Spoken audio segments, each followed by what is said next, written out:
Hello students, good morning. ये हमारा page number 32 चलेगा।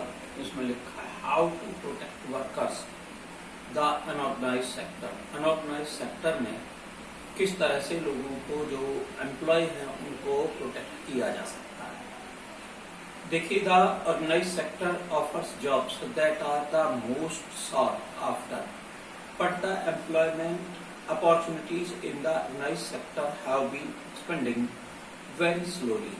ये कल हमने पढ़ा लिया था तो यहां तक। अब देखिए आगे,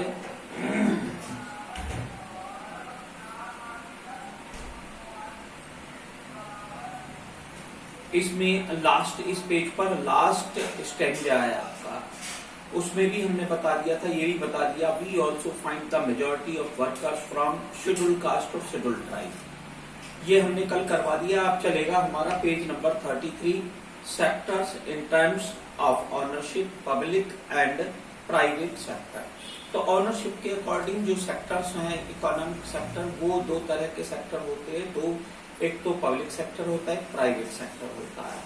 अब देखिए पब्लिक सेक्टर क्या होता है। Another way of classifying economic activities into sectors could be on the basis of who owns assets and is responsible for the delivery of services। अब जो क्लासिफाई किया जा सकता है इकोनॉमिक एक्टिविटीज को, वो क्लासिफाई किया जा सकता है उसकी ऑनरशिप के बेस पर। कौन उसका ऑनर है और कौन रेस्पॉन्सिबल है उसकी सर्विस को डिलीवरी करने के लिए। In the public sector, the government owns most of the assets and provides all the services।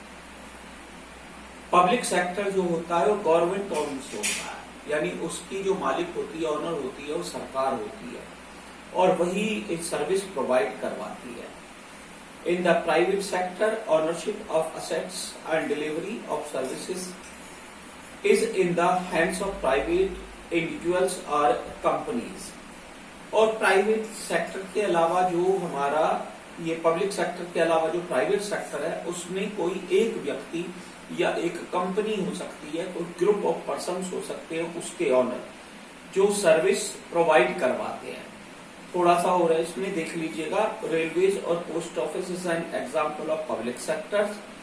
ये रोडवेज, रेलवेज और हमारे जो पोस्ट ऑफिस है, ये हमारे पब्लिक सेक्टर के हैं। इसके अलावा whereas companies like Tata Iron and Steel Company Limited, Tisco, Reliance Industries Limited are private sectors only।